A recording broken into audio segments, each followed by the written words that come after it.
গুরুত্বপূর্ণ toss জিতেও match জিততে পারল না বাবর আজম। এবারে টি-20 বিশ্বকাপের 17তম ম্যাচে ভারতের মুখোমুখি হয় পাকিস্তান। নিউ ইয়র্কে দু দলের মধ্যকার হাই ভোল্টেজ ম্যাচ জিততে ভারতকে ব্যাটিংয়ে পাঠান পাকিস্তানের অধিনায়ক বাবর আজম। পাক পেসারদের দুর্দান্ত বোলিংয়ে ভারতের শক্তিশালী ব্যাটিং লাইন আপ ধসিয়ে মাত্র 119 রানে অল আউট করে দেয় পাক বোলাররা। তবে ব্যাটারদের ব্যর্থতায় 6 রানে ম্যাচ হারতে হয় বাবর আজমের দলকে। এই নাসাউ কাউন্টি ক্রিকেট গ্রাউন্ডের সমালোচিত ড্রপ ইন পিচে আগে ব্যাটিং করা দল প্রতি ম্যাচেই হেরেছে বাজে ব্যাটিং করে।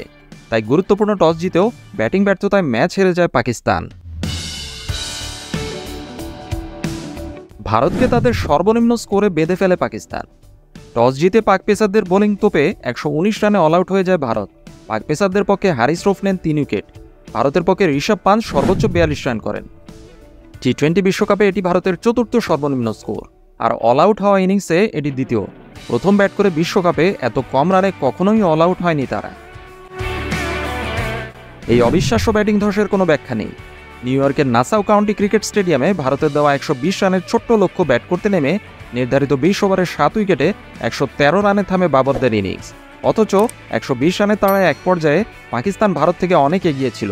14 ওভার শেষে পাকিস্তানের দরকার ছিল মাত্র 33 রানের।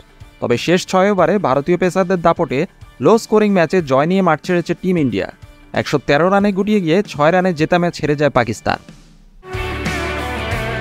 বুমরা প্রমাণ করলেন কেন তিনি এই সময়ের সেরা পেসার। 120 রানের ছোট্ট লক্ষ্য। অবশ্য শুরুটা ভালো হয়েছিল পাকিস্তানের।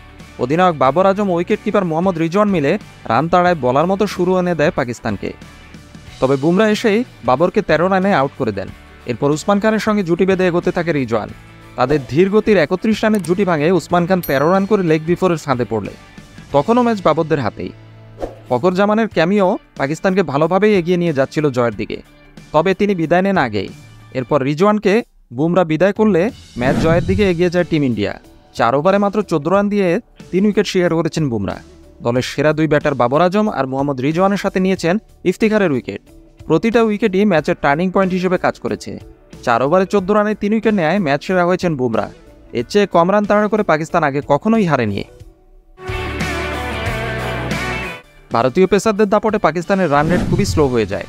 তাই শেষ ওভারে পাকিস্তানের দরকার ছিল 18 রানের, যা অবশ্যই অনেক কঠিন কাজ। তবে আশদীপ ব্যাট করা সেই ওভারে 11 রানের বেশি নিতে পারেনি পাকিস্তান। পাকিস্তানি ভক্তদের কাছে এই পরাজয় মেনে নেওয়া কঠিন। আগের সেই পাকিস্তান আর এই যুগের পাকিস্তানের মাঝে আকাশ পাতাল ফারাক। আগে পাকিস্তান হেরে যাওয়া ম্যাচ অবিশ্বাস্যভাবে জিতে নিত, তাই তো পাকিস্তানের এত ভক্ত ছিল। আর এখন জেতা ম্যাচ অবিশ্বাস্যভাবে হেরে বসে এ যুগের পাকিস্তান।